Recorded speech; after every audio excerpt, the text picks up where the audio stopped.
Hello friends, welcome to nuclear classes. I am Ajit Verma. तो आज हम केमिस्ट्री के नेक्स्ट चैप्टर के ऊपर बात करने वाले हैं, मेटल एंड नॉन मेटल। ठीक है, मेटल एंड नॉन मेटल।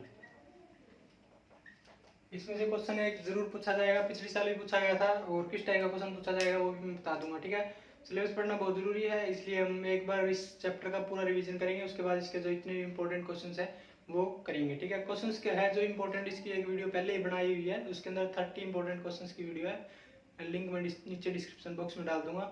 और बाकी के जो क्वेश्चन है वो हम इसके मतलब दोबारा से एक और वीडियो बनाएंगे, उसके अंदर कवर कर लेंगे। ठीक है, और जो भी इसकी मटेरियल है वो आपको साथ साथ में दे दिया जाएगा। कैसे दिया जाएगा आपको पता है, नीचे डिस्क्रिप्शन बॉक्स में मेरा व्हाट्सएप नंबर है, वहाँ से आप मुझे कॉन्टैक्ट कर सकते हो। ठीक है, आपको लिंक मिलेगा, वो एक फॉर्म सा फिलअप करना है, सिंपल सा फॉर्म है। ठीक है, और जितने भी जिनको भी मटेरियल मिल रहा है, जो स्टडी मटेरियल जिनको भी मिल रहा है, तो उनके लिए सजेशन है कि आप उनको प्रिंट करवा लीजिए। ठीक है, प्रिंट करवाने से क्या होगा कि जो आप याद करोगे उसको रिविजन करने में, याद करने में ज़्यादा अच्छा रहेगा। अगर आप प्रिंट नहीं करवाते हो, फ़ोन से पढ़ते हो, फिर लैपटॉप से पढ़ते हो, तो उसमें आपको याद कम रहेगा वो सिलेबस। ठीक है, ये मतलब एक रिसर्च है जिससे पता चलता है कि वो मतलब जो प्रिंटेड मटेरियल पढ़ने से ज़्यादा समझ में आता है बच्चों को।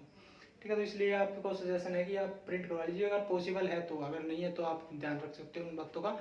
और आगे से हम एक सेशन स्टार्ट करेंगे जिसके अंदर ऑनलाइन हम आपसे मतलब लाइव आपसे क्वेश्चंस करेंगे हर एक चैप्टर के। ठीक है, तो उसको आप जरूर ज्वाइन कीजिएगा। और तो अब शुरू करते हैं इस चैप्टर को, मेटल एंड नॉन मेटल। इसके इंपॉर्टेंट पॉइंट्स हम उनको देखेंगे। वह सबसे पहले देखो, जितनी भी अपनी जो पीरियोडिक टेबल है, पीरियोडिक टेबल के अंदर अपने पास 118 एलिमेंट है अभी। ठीक है, वैसे तो बहुत है और भी ज्यादा है, जो मतलब नई रिसर्च चलती जा रही है, वैसे 121-20 तक जा रहे हैं अभी तक एलिमेंट। लेकिन क्या है कि वो रेडियो एक्टिव एलिमेंट है, मतलब ज्यादा स्टेबल नहीं पाए जाते। तो 118 एनसीईआरटी के अनुसार टोटल एलिमेंट है पीरियोडिक टेबल के अंदर 118 एलिमेंट है। ठीक है, लगभग 80% है वो सारी क्या है, मेटल है। 80% मेटल है, और बाकी की मतलब 22 नॉन मेटल है। 22 नॉन मेटल, ये मतलब नंबर है 22 नॉन मेटल। एंड कुछ 9 अप्रोक्सीमेट, लगभग 9 इतनी क्या है मेटलोइड है। ठीक है, मेटलोइड देखते हैं वन बाय वन करके क्या क्या होते हैं मेटल, नॉन मेटल और मेटलोइड। ठीक है, सबसे पहले मेटल देख लेते हैं। मेटल आपको पता है कि जो पीरियोडिक टेबल के अंदर राइट साइड में पाई जाती हैं। पहले देखते हैं मेटल। मेटल या फिर इसको हिंदी में बोलते हैं धातु। इसके नाम से पता चल रहा है आपको पता है धातु क्या होता है, जैसे सोना, चांदी, लोहा, पित्तल, तांबा, ये सारी क्या है, धातु ही है। ठीक है, तो ये क्या होती है, पीरियोडिक टेबल है जैसे अपनी। ठीक है, तो ये राइट साइड में मिलती है आपको। ठीक है, यहाँ तक ये मतलब यहाँ तक लगभग सारी ये क्या है, नीचे वाली सारी क्या है, ये मेटल। ठीक है, और इस साइड है ये अपना है वो जो 18th ग्रुप है, ये हम पीरियोडिक टेबल में पढ़ेंगे। और इसके अंदर 22 है, जो 22 नॉन मेटल है इसके अंदर। ठीक है, 22 नॉन मेटल है, और एक ये यहाँ से एक टेढ़ी सी लाइन है इस तरह से, 7 8 9 एलिमेंट है, वो क्या है, मेटलोइड है। ठीक है, तो वन बाय वन करके देखते हैं मेटल। सबसे पहले मेटल क्या होते हैं, मेटल की प्रॉपर्टीज देखते हैं हम क्या क्या होती है। इनमें से भी क्वेश्चन पूछा जा सकता है कि मेटलोइड मेटल्स हैं वो क्या होती है। मेटल्स क्या होती है, लगभग क्या होती है, सॉलिड सॉलिड फॉर्म में पाई जाती है मैक्सिमम। इनमें से इंपॉर्टेंट क्वेश्चन है वो बताता चलूंगा आपको साथ साथ में। मैक्सिमम सॉलिड फॉर्म में पाई जाती है, यानी कि हार्ड होती है, हार्ड होती है। बट एक एक्सेप्शन है इसके अंदर, पोटासियम और सोडियम क्या है, सॉफ्ट मेटल है। ये सॉफ्ट मेटल है। एग्जाम में क्वेश्चन पूछा जा सकता है, these are the metal which can be cut by a knife. यानी कि अगर आपसे पूछ ले कि वह धातु बताओ जिसको चाकू से काटा जा सकता है, उसका नाम आएगा आपका सोडियम या पोटासियम, दोनों को काटा जा सकता है, लेकिन इसका सोडियम आंसर आएगा। ठीक है, तो अगर एग्जाम में पूछ लिया जाए तो कौन सी धातु को काटा जा सकता है नहीं से, तो सोडियम आएगा इसका आंसर। ठीक है, वो हाईली रिएक्टिव होती है, वाटर के साथ रिएक्ट करके ये आग लग जा मतलब वो कर देती है, बहुत ज्यादा एनर्जी हीट प्रोड्यूस करती है। ठीक है, तो आग भी लग जाती है। अगर आप सोडियम के टुकड़े को पानी में डाल दो तो आपको बहुत सारी चिंगारियां मिलेगी, फटने की आवाज से सुनेंगे, साउंड भी आएगी। ठीक है, तो सॉलिड होती है मैक्सिमम सारी मेटल, लेकिन सोडियम और पोटेशियम क्या है, सॉफ्ट मेटल होती है और सॉलिड होती है। और एक और मेटल है जिसका नाम है मरकरी। मरक्यूरी, मरकरी आपको नाम, आपने नाम सुना होगा, हिंदी में बोलते हैं इसको पारा। ठीक है, मर्क्यूरी एक ऐसी मेटल है जिसको जो लिक्विड फेज में पाई जाती है, लिक्विड। ठीक है, ये पॉइंट याद रख लेना। सॉलिड होती है वैसे लगभग सारी मेटलें, लेकिन सोडियम और पोटेशियम सॉफ्ट मेटल होती है, इनको चाकू से काटा जा सकता है। और मर्क्यूरी क्या है, लिक्विड फॉर्म में पाई जाती है। मर्क्यूरी एक ऐसी मेटल है, वो मेटल है जिसको जो लिक्विड फॉर्म में पाई जाती है। ठीक है, अच्छा, और इसके साथ ही मैक्सिमम ये क्या करती है, मेटल्स क्या होती है, मेटल शाइनी प्रॉपर्टी शो करती है। ठीक है, शाइन यानी कि चमकती है, चमकदार होती है ये मेटल्स, जो है वो शाइनी प्रॉपर्टी शो करती है। इसके साथ ही एक प्रॉपर्टी और होती है इनकी, malleable, malleable and ductile.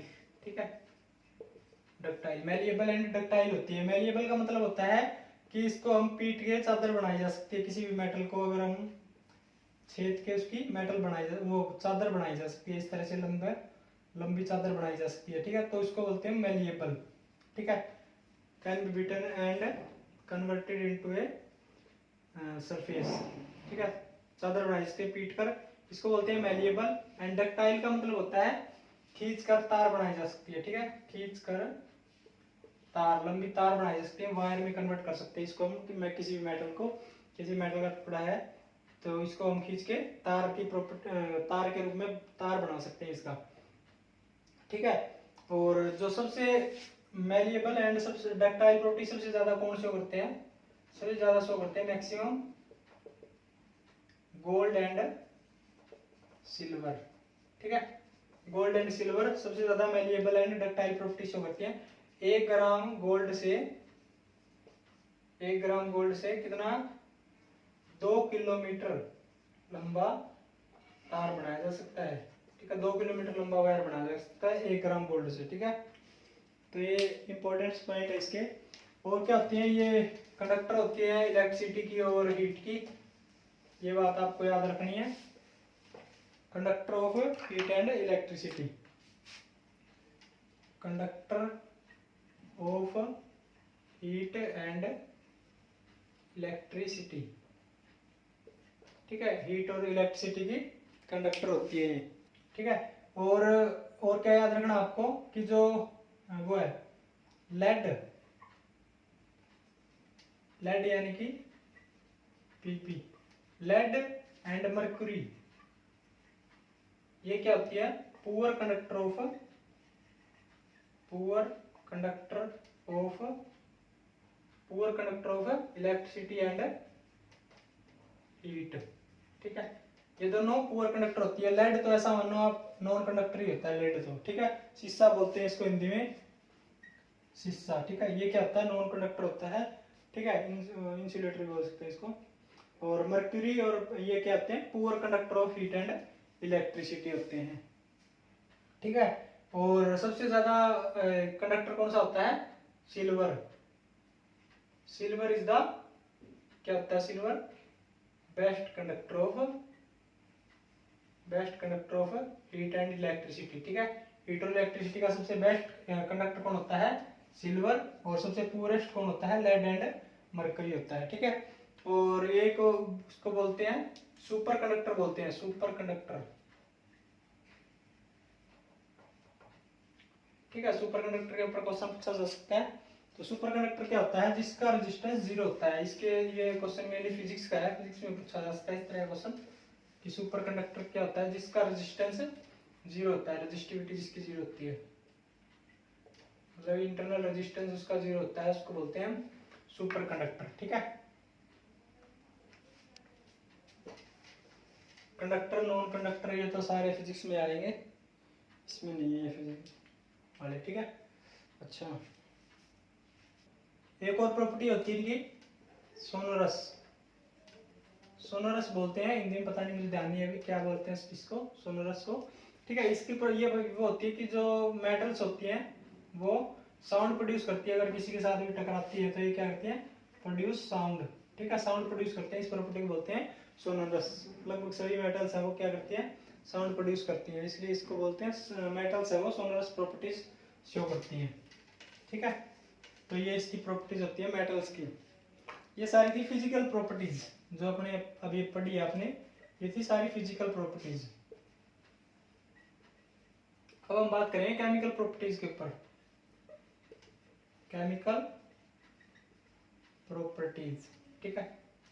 Chemicals properties यानी केमिकल्स के साथ किस टाइप की प्रॉपर्टीज है वो शो करती हैं जो अपनी मेटल्स हैं वो, ठीक है। जिस तरह से सबसे पहले हम बात करेंगे रिएक्शन विद एसिड, ठीक है। तो जो भी मेटल एसिड के साथ रिएक्ट करके क्या करती है, हाइड्रोजन गैस रिलीज करती है, ठीक है। बाई प्रोडक्ट लिख दिया हमने, ठीक है। हाइड्रोजन गैस रिलीज करते हैं, कोई भी मेटल एसिड के साथ रिएक्शन करके हाइड्रोजन गैस रिलीज करती है, ठीक है। एग्जाम में क्वेश्चन पूछा जा सकता है, इंपॉर्टेंट है।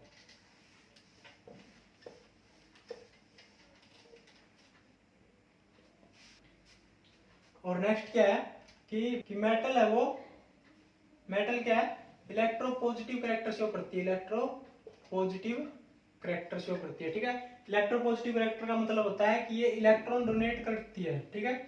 इलेक्ट्रॉन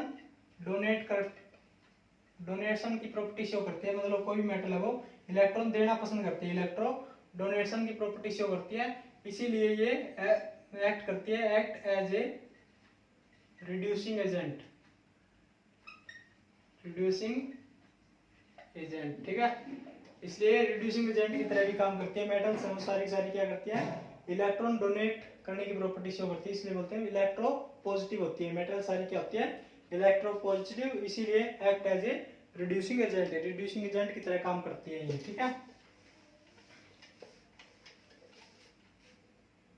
और जितनी भी मेटल है सारी क्या करती है, मेटल जितने मेटल्स के ऑक्साइड है, ठीक है, मेटल्स ऑक्साइड, जितने मेटल के ऑक्साइड है वो सारे क्या होते हैं, बेसिक, या तो बेसिक होते हैं या फिर एम्फोटेरिक होते हैं, एम्फोटेरिक, ठीक है। बेसिक आपको पता है, जैसे एसिडिक और बेसिक दो टाइप के होते हैं। तो बेसिक होती है, इसके ऑक्साइड सारे क्या होते हैं, बेसिक नेचर के होते हैं, ठीक है। जैसे कैल्शियम ऑक्साइड हो गया, आपने देखा होगा, तो ये बेस की तरह काम करते हैं, ठीक है, कैल्शियम ऑक्साइड।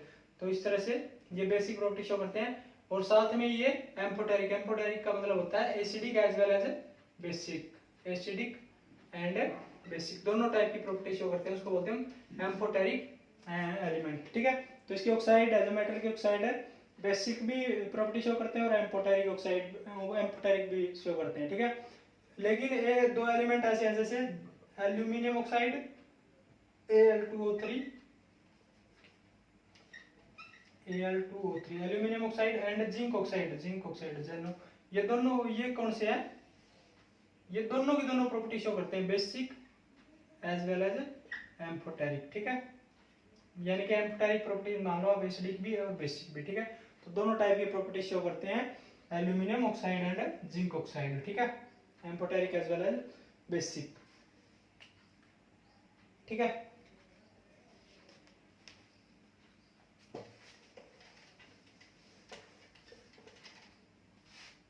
और जो है ये वाटर के साथ रिएक्शन करके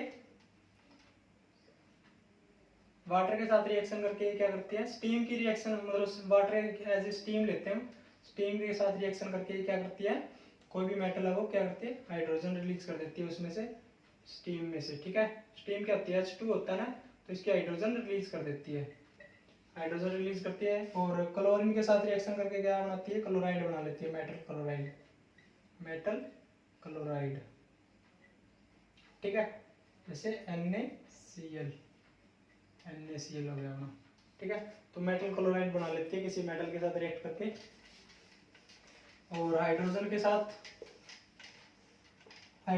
मेनली जो हाईली रिएक्टिव मेटल होते हैं, हाईली रिएक्टिव मेटल्स होती हैं, वो हाइड्रोजन के साथ रिएक्शन करती है, जैसे कि सोडियम, मैग्नीशियम, पोटासियम, ये इस टाइप की मेटल है जो हाईली रिएक्टिव है, ये हाइड्रोजन के साथ रिएक्शन कर लेती है, ठीक है। और ये क्या बनाती है, मेटल हाइड्राइड। एग्जाम में क्वेश्चन पूछे जा सकते हैं इनमें से, आप थोड़ा सा ध्यान रख लेना, और जैसे पूछूंगा मैं तो आपको पता चल जाएगा कि किस टाइप के क्वेश्चन पूछे जाते हैं, ठीक है। नेक्स्ट देखते हैं हम physical properties of non metal. Non metal की प्रॉपर्टीज देखेंगे अब हम। नॉन मेटल के अंदर क्या होता है, ये मेनली इलेक्ट्रॉन एक्सेप्टर होती है, इलेक्ट्रॉन एक्सेप्टर होती हैं। इनको इलेक्ट्रॉन्स की रिक्वायरमेंट होती है। मेनली इनके आउटर मोस्ट शेल के अंदर कितने इलेक्ट्रॉन पाए जाते हैं, 5, 6 या फिर 7 इस टाइप के इलेक्ट्रॉन इसके अंदर पाए जाते हैं। इनको 1 या 2 इलेक्ट्रॉन की रिक्वायरमेंट होती है, ठीक है। इलेक्ट्रॉन एक्सेप्टर होती है। मेनली ये तीनों टाइप की फेज में पाई जाती है, 3 टाइप्स, यानी कि सॉलिड में ही पाई जाती है ये मेटल्स हैं जो, नॉन मेटल्स है जो, और लिक्विड में ही पाई जाती है और गैस में ही पाई जाती है सारी, ठीक है। तो यानी सॉलिड, लिक्विड, गैस तीनों फेज में ये पाई जाती हैं जो अपने हैं नॉन मेटल, ठीक है।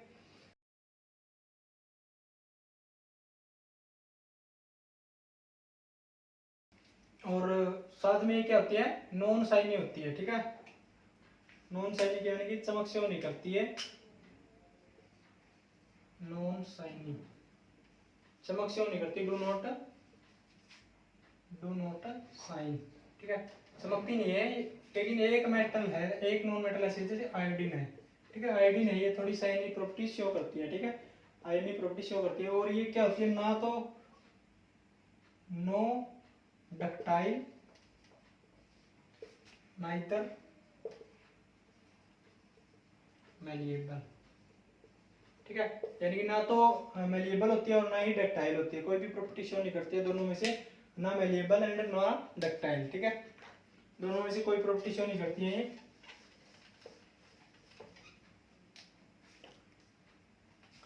और ना ही ये क्या होती है, नॉन कंडक्टर, मतलब कंडक्टर नहीं होती है, नॉन कंडक्टर होती है, non conductor of heat and electricity, ठीक है। सारी नॉन मेटल है क्या होती है, नॉन कंडक्टर होती है, non conductor of heat and electricity. लेकिन एग्जाम में क्वेश्चन पूछा सकता है, ग्रेफाइट है, ग्रेफाइट या फिर कार्बन गैस भी बोल देते हैं, कार्बन की जो गैस है, कार्बन गैस एंड ग्रेफाइट, ये क्या होते हैं, conductor of electricity, conductor of electricity. Exam में पूछा जा सकता है, पहले भी कई बार पूछा गया है कि which of the following non metal is a conductor of electricity. Exam में इसका आंसर आएगा ग्रेफाइट, ठीक है। ये भी पूछा जा सकता है, कार्बन गैस भी इसका आंसर हो सकता है, ठीक है। तो याद रखना इंपॉर्टेंट है।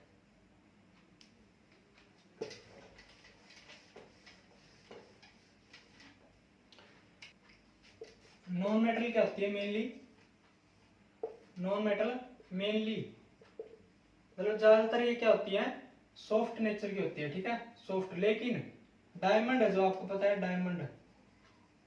डायमंड कार्बन बोलते हैं इसको। डायमंड क्या होता है, ये हार्ड होता है नेचर के अंदर, ठीक है, हार्ड। और क्या होता है, डायमंड हार्डेस्ट होता है, सबसे hardest material of world, universe लगा लो। सबसे हार्डेस्ट मटेरियल क्या होता है, डायमंड होता है, ठीक है। वैसे नॉन मेटल सारी सॉफ्ट होती हैं, लेकिन डायमंड क्या होता है, हार्डेस्ट होता है, सबसे हार्डेस्ट मटेरियल होता है डायमंड, ठीक है। हीरा जो क्या है, हार्डेस्ट मटेरियल होता है, ठीक है। और क्या है, नॉन मेटल क्या है, नॉन मेटल, और नॉन मेटल क्या मेनली लो डेंसिटी की होती है, ठीक है, लो डेंसिटी या low melting and boiling point, ठीक है। Low melting and boiling point होता है मेटल के अंदर, इनका उल्टा होता है, हाई होता है, डेंसिटी भी हाई होती है, मेल्टिंग पॉइंट भी हाई होता है, बॉइलिंग पॉइंट भी हाई होता है, ठीक है। लेकिन नॉन मेटल क्या होता है, लो होता है इनका, ठीक है। लेकिन डायमंड का क्या होता है, सबसे हाई होता है, डायमंड का सबसे high melting and boiling point होता है, ठीक है। और उसके बाद ये नॉन सोनरस होती हैं, नॉन सोनरस यानी कि किसी के साथ टकराने के ज्यादा साउंड प्रोड्यूस नहीं करती है, ठीक है। तो इसलिए नॉन सोनरस प्रॉपर्टी शो करती हैं नॉन मेटल्स, ठीक है। ये इसकी फिजिकल प्रॉपर्टीज थी, इंपॉर्टेंट थी जो सी, ठीक है। नेक्स्ट देखते हैं हम इसकी केमिकल प्रॉपर्टीज, क्या है, chemical properties. Non metal mainly क्या होती है, इलेक्ट्रॉन एक्सेप्टर होती है, इलेक्ट्रॉन इनको चाहिए होता है, एक्सेप्टर होती है इलेक्ट्रॉन।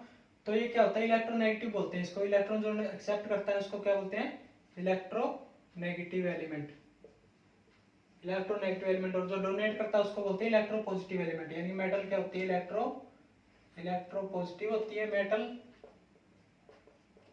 एंड नॉन मेटल क्या होती है, इलेक्ट्रोनेगेटिव। ठीक है, तो नॉन मेटल क्या होती है, इलेक्ट्रोनेगेटिव प्रॉपर्टी शो करती है, यानी कि इलेक्ट्रॉन एक्सेप्ट करने की प्रॉपर्टी शो करती है। इसीलिए behave as a oxidising agent, oxidising agent. ठीक है, ये क्या होती है, ऑक्सीडाइजिंग एजेंट के रूप में काम करती है। खुद का क्या हो रहा है, इनका रिडक्शन हो रहा है, तो ये काम किसका कर रही है, ऑक्सीडाइजिंग एजेंट का है। इसलिए नॉन मेटल क्या होती है, सारी सारी ऑक्सीडाइजिंग प्रॉपर्टीज शो करती हैं, ऑक्सीडाइजिंग प्रॉपर्टीज शो करती है नॉन मेटल जितने भी है। ठीक है, मेनली ये क्या होती है, मेनली इनके ऑक्साइड है, जो ऑक्साइड नॉन मेटल के वो क्या होते हैं, एसिडिक। ठीक है, एसिडिक और न्यूट्रल हो सकते हैं इनके ऑक्साइड। ठीक है, acidic and neutral property show करते हैं इनके ऑक्साइड है जितने भी इनके नॉन मेटल के ऑक्साइड। जैसे कि आप लगा लो कार्बन डाइऑक्साइड लगा लो आप। ठीक है, कार्बन डाइऑक्साइड ये क्या होती है, एसिडिक नेचर की होती है। एग्जाम में पूछा जा सकता है, कार्बन डाइऑक्साइड भी पूछा जा सकता है, मुझे याद आ गया। तो कार्बन डाइऑक्साइड की नेचर किस तरह की होती है, एसिडिक नेचर की होती है। ये क्वेश्चन देखा था मैंने, कहाँ देखा था ध्यान नहीं है, कि अगर वाटर किसी एसिड में से कौन सी गैस निकालेंगे तो उसकी जो वो है पीएच उसका घट जाएगा बढ़ जाएगा, इस तरह से होता है। ठीक है, तो उसमें कार्बन डाइऑक्साइड दे रखा था।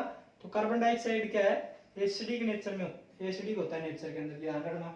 तो मेटल के जितने भी ऑक्साइड, नॉन मेटल के जितने भी ऑक्साइड मिले वो क्या होते हैं, एसिडिक नेचर के होते हैं। ठीक है, और जो नॉन मेटल होती है,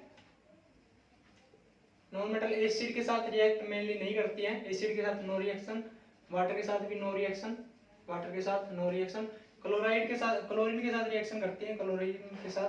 तो ये क्या बनाती है, नॉन जो मतलब क्लोराइड बना लेती है उसका, जो भी इसका है क्लोराइड बना लेती है। जैसे CCl4 हो गया अपना, कार्बन टेट्राक्लोराइड। ठीक है, CCl4 कार्बन टेट्राक्लोराइड, ये कहते हैं मेनली नॉन इलेक्ट्रोलाइट होते हैं, नॉन इलेक्ट्रोलाइट।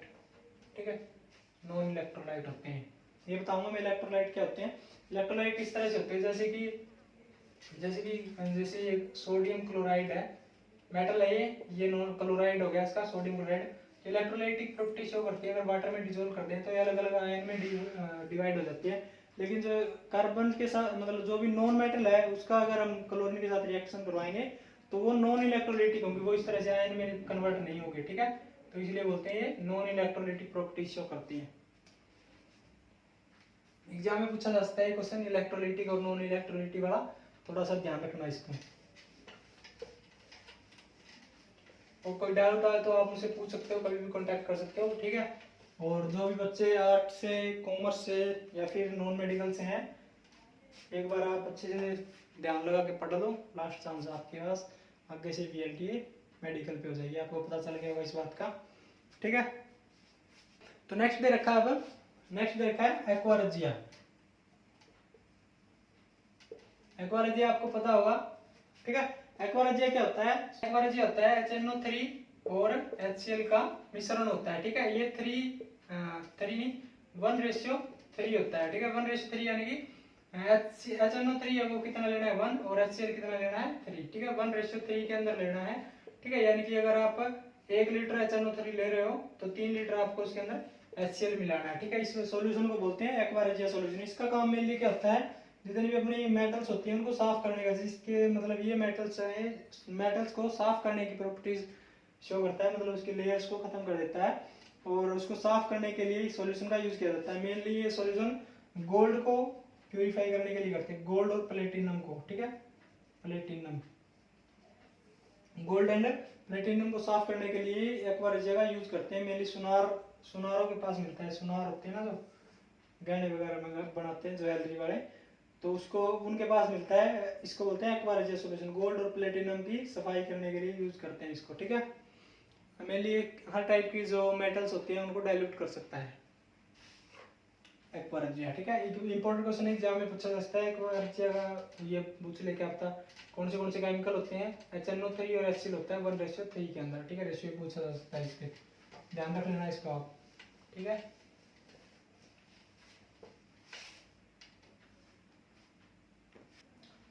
नेक्स्ट देखा है केमिकल बॉन्डिंग। केमिकल बॉन्डिंग देखें हम क्या होता है। केमिकल बॉन्डिंग क्या होता है कि मतलब जो बॉन्ड होते हैं किसी भी एलिमेंट के अंदर, उनके बीच में क्या होता है, एक्चुअली में फोर्स होता है, फोर्स ऑफ अट्रैक्शन। तो उस फोर्स को बोलते हैं केमिकल बॉन्ड, ठीक है। बॉन्ड बने हुए होते हैं, एक दूसरे को अट्रैक्ट कर रहे होते हैं वो, ठीक है, इसलिए इसको बोलते हैं केमिकल बॉन्डिंग। किसी भी मतलब कोई भी एलिमेंट अगर बनता है तो टूटता है तो क्या करते हैं, बॉन्ड ही टूटते हैं और बॉन्ड ही बनते हैं, ठीक है। तो इसको बोलते हैं chemical bonding. Mainly chemical bonding है जो सिलेबस के हिसाब से वो दो टाइप की दे रखी है। कौन सी, आयनिक बॉन्डिंग और कोवलेंट बॉन्डिंग, कोवलेंट बॉन्डिंग, ठीक है। मैं बताऊंगा आपको। आयनिक बॉन्डिंग कौन सी होती है, जो मतलब कि मेटल एंड नॉन मेटल के बीच में बने, मेटल एंड नॉन मेटल के बीच में बने, उसको बोलते हैं हम आयनिक बॉन्ड, ठीक है। आयनिक बॉन्ड यानी कि जैसे सोडियम प्लस क्लोरीन, यानी कि सोडियम क्लोराइड के बीच में जो बॉन्ड है वो क्या है, आयनिक बॉन्ड है, ठीक है। यानी कि इनको जब आयनिक बॉन्ड है जो उसको उसको हम क्या कैसे पता लगाएंगे, जैसे हम उसको वाटर के अंदर डिसोल्व करेंगे, वाटर के अंदर डिसोल्व करेंगे तो वो अलग अलग आयंस में डिवाइड हो जाएगा, ऐसे Na पॉजिटिव और Cl नेगेटिव, इस तरह से आयन में डिवाइड हो जाएगा आयनिक बॉन्ड के जो भी एलिमेंट होते हैं। मेनली ये बहुत ज़्यादा high melting point and boiling point के होते हैं। मेल्टिंग एंड बॉइलिंग पॉइंट इनका क्या होता है, वेरी हाई होता है, ठीक है। High melting and boiling point होता है, लेकिन वाटर के अंदर जल्दी इजीली डिसॉल्व हो जाते हैं, ठीक है। और सॉलिड शेप के ही होते हैं आयनिक बॉन्ड, क्या होते हैं, सॉलिड होते हैं, मतलब बॉन्ड नहीं, मतलब आयनिक कंपाउंड जो क्या होते हैं, सॉलिड शेप के होते हैं। और कोवलेंट होते हैं, क्या होते हैं, मेनली क्या होते हैं, गैसेस होते हैं। जैसे जैसे इनके एटम है जो बढ़ते जाते हैं वो चेंज होते हैं, मेनली गैसेस होते हैं। उसके बाद हायर एलिमेंट हो जाए तो वो क्या हो सकते हैं, लिक्विड, और कुछ है जो वो सॉलिड में ही पाए जाते हैं, ठीक है। तो ये तीनों फेज में पाए जाते हैं कोवलेंट के जो जितने भी कंपाउंड है वो, ठीक है। जैसे अपना कोवलेंट कंपाउंड कौन सा है, डायमंड है, वो क्या होता है, सॉलिड शेप में पाया जाता है, ठीक है।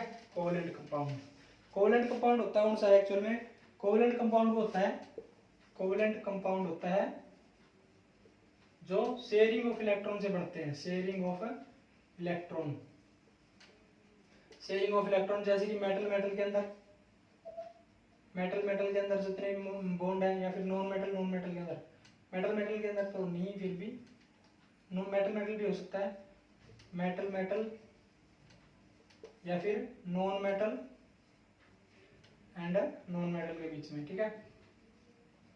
और सेम एलिमेंट जितने भी सेम एलिमेंट है उनके बीच में कौन सी बॉन्डिंग होती है, कोवलेंट बॉन्डिंग होती है उनके बीच में, ठीक है। तो जितने भी सेम एलिमेंट है, मेटल के बॉन्ड है, जितने भी नॉन मेटल के बॉन्ड है, non metal and non metal के बीच में जो बॉन्ड है वो क्या होते हैं, कोवलेंट कंपाउंड होते हैं वो, ठीक है। कैसे बनते हैं, शेयरिंग ऑफ इलेक्ट्रॉन, ठीक है। एक्चुअली में बॉन्ड बनता ही क्यों है, तो जितने भी एलिमेंट होते हैं वो आपकी जो मतलब अपने आप को इनर्ट गैस यानी कि नोबल गैस बनाना चाहते हैं, नोबल गैस बनाना चाहते हैं। नोबल गैस क्यों बनाना चाहते हैं कि नोबल गैस क्या होती है एक्चुअली में, noble gas non reactive gases होती है, नॉन रिएक्टिव, ये किसी के साथ रिएक्ट नहीं करती है, किसी के साथ कोई भी रिएक्शन क्यों नहीं करती है, क्योंकि इनकी जो वैलेंस सेल होती है उसके अंदर मेनली 8 इलेक्ट्रॉन होते हैं। जो बाहर की सेल होती है उसके अंदर 8 इलेक्ट्रॉन होते हैं मेनली, ठीक है। लेकिन जो अपनी हीलियम है, हीलियम के अंदर 2 इलेक्ट्रॉन होते हैं, बाहर की सेल के अंदर हीलियम के अंदर 2 इलेक्ट्रॉन होते हैं, क्योंकि ये दूसरे नंबर पे आते हैं, जैसे पहला हाइड्रोजन फिर हीलियम। हीलियम की जो पहली सेल है उसी के अंदर 2 इलेक्ट्रॉन है, ठीक है। तो ये नोबल गैसेज ही है, नोबल गैस बैलेंस होते हैं उसके पूरे इलेक्ट्रॉन, मेनली सभी के अंदर 8 इलेक्ट्रॉन होते हैं, लेकिन हीलियम के अंदर ओनली 2 इलेक्ट्रॉन होते हैं, जो इनकी इसके आउटर मोस्ट सेल है उसके अंदर, ठीक है। ये किसी के साथ रिएक्ट नहीं करती, क्योंकि इसके जो सेल की जो जितनी भी सेल है वो इसकी भरी हुई होती है, फुलफिल होते हैं इसके इलेक्ट्रॉन्स, ठीक है। तो इसीलिए सारे के सारे एलिमेंट है वो आपकी अपनी जो इलेक्ट्रॉन्स का उनको पूरा करना चाहते हैं और नोबल गैस बनना चाहते हैं, नोबल गैस की प्रॉपर्टी शो करना चाहते हैं। नोबल गैस को इनर्ट गैस भी बोल देते हैं, इनर्ट गैस, ठीक है। नोबल गैस को क्या बोल सकते हैं, और इनर्ट गैस भी बोल सकते हैं। तो जो भी एलिमेंट है वो केमिकल बॉन्डिंग करके नोबल गैस बनना चाहते हैं, ठीक है। तो नोबल गैस बनने के लिए क्या क्या कर सकते हैं, या तो कर सकते हैं इलेक्ट्रॉन गेनिंग ऑफ इलेक्ट्रॉन, या तो इलेक्ट्रॉन ले लेंगे वो, ठीक है, दूसरे से इलेक्ट्रॉन ले लेंगे और अपनी बैलेंस सेल को पूरा कर लेंगे, ठीक है। या फिर क्या कर देंगे बाय डोनेटिंग यानी कि अपने इलेक्ट्रॉन्स डोनेट कर देंगे।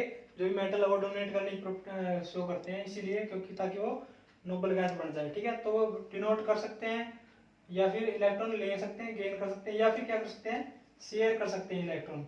यानी कि ये तीन बातें हैं, इनके द्वारा ये अपने जो केमिकल बॉन्डिंग है होती है, या तो इलेक्ट्रॉन लेते हैं या फिर देते हैं या फिर शेयर कर लेते हैं इलेक्ट्रॉन्स। ठीक है, तो इस तरह से केमिकल बॉन्डिंग होती है किसी भी एलिमेंट के अंदर किसी भी कंपाउंड को बनाने के लिए। ठीक है,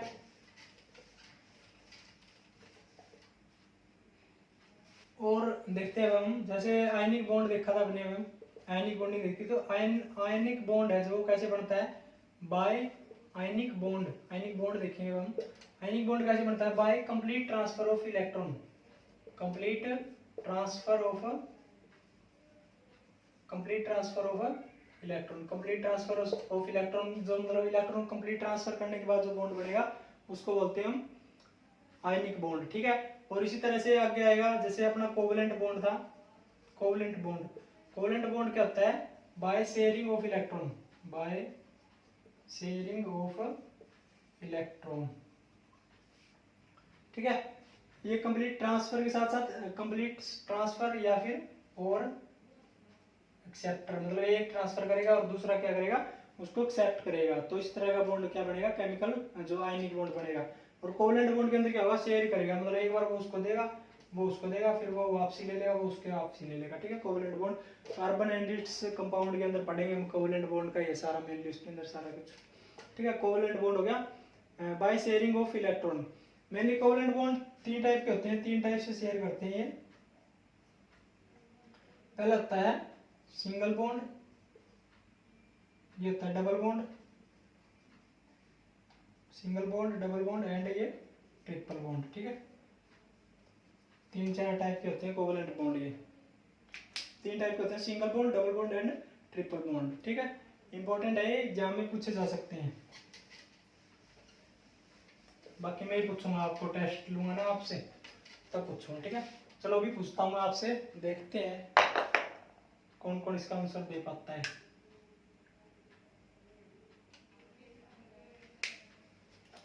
क्वेश्चन का आंसर बताओ मुझे कि एक क्वेश्चन दे रहा हूं मैं, जैसे ऑक्सीजन है, नाइट्रोजन है एंड मीथेन है, और ये नन ऑफ दीज लगा लो। ठीक है, या फिर ऑल ऑफ दीज लगा लो। ठीक है, तो आपको ये बताना है कि इनमें से कौन से एलिमेंट के अंदर डबल बॉन्ड है। ठीक है, डबल बॉन्ड कौन से एलिमेंट के अंदर है इनमें से। ठीक है, कमेंट करके आप इसका आंसर बताओगे। ये ए है, ये बी है, ये सी है और ये डी है। ठीक है, तो कमेंट करो जल्दी से, बताओ कि इनमें से किस एलिमेंट के अंदर डबल बॉन्ड होता है। ठीक है, covalent bond, double covalent bond. ठीक है, बताओ जल्दी से।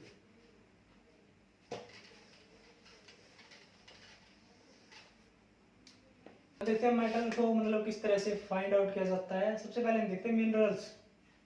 मिनरल्स क्या होते हैं, मिनरल्स वो होते हैं जो अर्थ के अंदर जो भी मटेरियल पाए जाते हैं, जो भी अर्थ के अंदर जितने मटेरियल है जिनके अंदर मेटल पाए जाते हैं उसको बोलते हैं हम मिनरल्स। ठीक है, और इसके साथ ही और होता है, और बोलते हैं इसको ऐसा। ठीक है, और क्या होता है जिस मिनरल से मतलब जो भी हमने मिनरल जो भी लिया है हमने और उसके अंदर मेटल्स निकली है, क्या क्या होता है कि हमने मान लो मिनरल्स लिया, किसी मिट्टी का सैंपल लिया और उसमें उसको हमने एक्सट्रैक्ट किया, उसको प्योरीफाई करने के लिए हमने 100 रुपया खर्चा लगा दिया उस मेटल्स का। ठीक है, और उसमें से जो मेटल निकली वो निकली अपनी 70 रुपए की। ठीक है, तो इसमें क्या हुआ नुकसान हुआ हमारा, तो ये क्या होगी अपनी मिनरल्स तो है इसके अंदर, मिनरल्स है, इसको जो भी मतलब मेटल्स के अंदर मिलते हैं, जो भी मटेरियल अर्थी मटेरियल के अंदर जो भी मिनरल्स मिलते हैं, जो भी मेटल मिलती है उसको बोलते हैं मिनरल्स। लेकिन क्या होता है कि जैसे ये मिनरल्स लिया हमने और इसके अंदर से हमने 100 रुपये खर्चा लगा के और 200 रुपये का हमने इसमें से मिनरल्स निकाल लिया, तो इसको बोलते हैं हम ओर। ठीक है, यानी कि जिस मिनरल में से मेटल्स को निकालना, प्यूरिफाई करना, मेटल को निकालना अधिक प्रॉफिटेबल हो उसको बोलते हैं हम ओर। ठीक है, उसको क्या बोलते हैं हम ओर बोलते हैं, जिस मिनरल में से मेटल को निकालना, एक्सट्रैक्ट करना प्रॉफिटेबल हो उसको बोलते हैं हम ओर। ठीक है, मेनली हर एक जो ओर है, जो भी ओर है, जितने भी ओर है और ऑल, देखो मैं एक लाइन लिख देता हूँ, ऑल और आर, जितने भी ओर्स हैं, जितने भी ओर्स है वो क्या है, मिनरल्स हैं। All ores are minerals, minerals, ठीक है।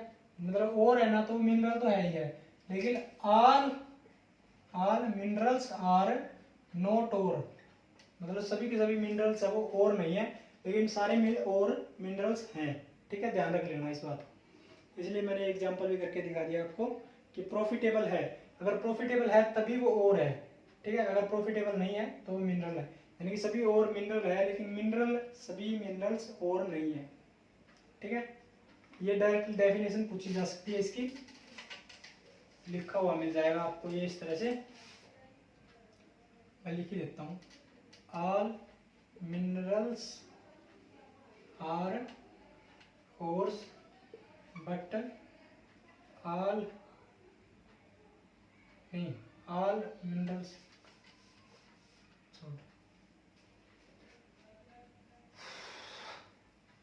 मैं लिख ही देता हूँ, ऑल ओर्स आर मिनरल्स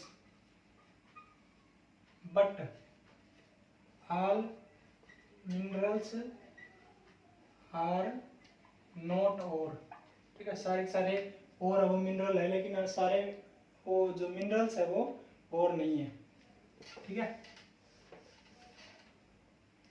देखो कुछ मेटल्स हैं और उनके ओर्स दे रखे हैं, कुछ मेटल एंड उनके और है, इंपॉर्टेंट है, एग्जाम में पूछा जा सकता है, तो ध्यान रख लेना, इसको थोड़ा सा याद कर लेना, ठीक है। मेटल्स एंड देयर ओर्स, ठीक है। तो वन बाय वन करके देखते हैं। सबसे पहले देगा सोडियम, सोडियम, सोडियम क्या होता है, Na, इसका और क्या है, रॉक साल्ट, एग्जाम में पूछा जा सकता है, पहले ही पूछा हुआ है NaCl, ठीक है। सोडियम का में और क्या है, रॉक साल्ट है, ठीक है। इसके बाद है कैल्शियम, कैल्शियम का और क्या है, डोलोमाइट, ठीक है, डोलोमाइट रहता है, ठीक, क्या बोलते हैं इसको, calcium carbonate dot magnesium carbonate, ठीक है, CaCO3 dot MgCO3, calcium carbonate and magnesium carbonate, ठीक है। तो ये क्या होता है, डोलोमाइट होता है, कैल्शियम का और होता है इंपॉर्टेंट। नेक्स्ट दे रखा अपना एल्यूमिनियम, एल्यूमिनियम, एल्यूमिनियम के मेनली दो और होते हैं, इंपॉर्टेंट है, एग्जाम में पहले पूछा हुआ है। पहला अपना बॉक्साइट, ठीक है, पहला बॉक्साइट है, और सेकंड क्या है अपना क्रायोलाइट, बॉक्साइट एंड क्रायोलाइट, दो और होते हैं एल्यूमिनियम के, इंपॉर्टेंट है, एग्जाम में पूछा जा सकता है, ठीक है। अच्छा, नेक्स्ट है अपना इंपॉर्टेंट आयरन, आयरन का पूछा जा सकता है, आयरन का, एल्यूमिनियम का और सोडियम का जरूर याद रख लेना, ये मैं चाह रहा हूँ इसे।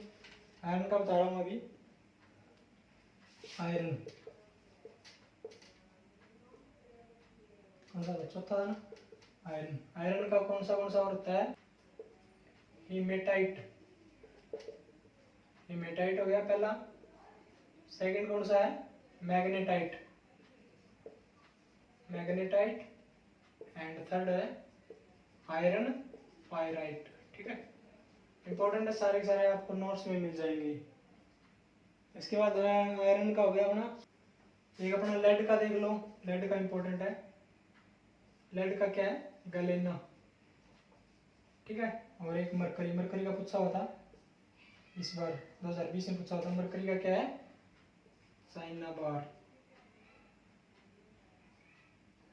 साइनाबार होता है, ठीक है। मरकरी का और क्या होता है, साइनाबार, ठीक है। तो ये पूछा हुआ था मरकरी का 2020 के अंदर, इंपॉर्टेंट है, याद कर लेना सारे के सारे, ठीक है। ये सारे ओर्स थे जितने भी आपके इंपॉर्टेंट हैं ये। उसके बाद हम बात करेंगे एलोय, एलोय के ऊपर, ठीक है। एलोइज, एलोइज क्या होते हैं, मिश्र धातु बोलते हैं हिंदी में इसको, मिश्र धातु। एलोय क्या होती है, जब दो या दो से अधिक मेटल्स हैं उनको आपस में मिला दे तो बनेगी नई मेटल बनेगी, उसको बोलते हैं एलोय, ठीक है। Homogeneous mixture of, homogeneous mixture of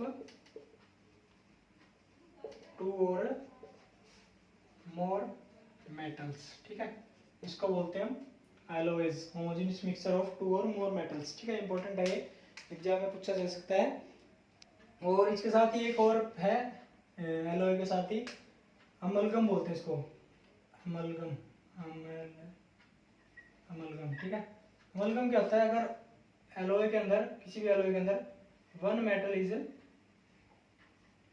mercury, अगर किसी एलॉय के अंदर एक एलिमेंट है, एक मेटल कौन सी है, मरकरी है, तो उसको क्या बोलते हैं, उस एलॉय को बोलते हैं अमलगम ऑफ दैट मेटल। ठीक है, जैसे कि अपना आयरन के साथ लगा लो, तो आयरन का अमलगम हो गया किसी भी मेटल का, तो उसका अमलगम बोल देंगे उसको। ठीक है, अगर उसके अंदर एक एलिमेंट मरकरी है तो उसको बोल देंगे अमलगम। ठीक है, अब ये कुछ एलॉयज हैं जो आपको याद रख लेने चाहिए, एग्जाम में इन्हीं में से क्वेश्चन पूछा जाएगा, या तो मेनली और में से पूछा जाएगा, या फिर जो अपने ये हैं एलॉयज हैं इन्हीं में से पूछा जा सकता है। ठीक है, ये याद रख लेना, आपको बता रहा हूँ, अभी दो चार इंपॉर्टेंट बता रहा हूँ, बाकी के नोट्स में है, आप सारे पढ़ लेना। ठीक है, सबसे पहले देखो स्टील, स्टील का देख लो, स्टील के अंदर कितना होता है, आयरन कितना, आयरन एंड कार्बन होता है, आयरन कितना होता है 99.95%, यानी कि लगभग सारा सारा आयरन होता है, लेकिन 0.05% इसके अंदर कार्बन होता है स्टील के अंदर। ठीक है, स्टेनलेस स्टील के अंदर क्या होता है, स्टेनलेस स्टील के अंदर, स्टेनलेस स्टील के अंदर क्या होता है कि आयरन होता है, वो कितना होता है 74%, और इसके बाद होता है क्रोमियम, क्रोमियम, क्रोमियम कितना होता है 18%, एंड और क्या होता है इसके अंदर निकेल, निकेल कितना होता है 8%। ठीक है, तो ये होता है स्टेनलेस स्टील के अंदर जितने भी एलिमेंट हैं, इनको सारे को मिक्स करके ये बनाते हैं एलॉयज। ठीक है, और एक और बताता हूँ आपको एलॉयज, वो है जर्मन सिल्वर, जर्मन सिल्वर बोलते हैं इसको, German silver, German silver important है, ये एग्जाम में पूछा जा सकता है जर्मन सिल्वर वाला। ठीक है, जर्मन सिल्वर के अंदर क्या याद रखना है आपको कि इसके अंदर सिल्वर नहीं पाया जाता, इस एलॉय के अंदर silver is not found, but इसका नाम क्या है जर्मन सिल्वर, लेकिन इसके अंदर सिल्वर है, सिल्वर का इस एलॉय के अंदर सिल्वर बिल्कुल भी नहीं पाया जाता है। क्या क्या होता है इसके अंदर देखो, सबसे पहले होता है इसके अंदर कॉपर, कितना होता है 60%। ठीक है, और इसके बाद होता है निकेल, निकेल कितना होता है 20%, और कितना क्या होता है जिंक, जिंक भी कितना होता है 20%। ठीक है, तो 3 मेटल्स होते हैं इस एलॉय के अंदर, और इसके अंदर आपको ये ध्यान रखना जर्मन सिल्वर के अंदर सिल्वर नहीं पाया जाता है, ये पॉइंट आपको याद रखना है, इंपॉर्टेंट क्वेश्चन एग्जाम में पूछा जा सकता है। ठीक है, पहले ही पूछा गया है।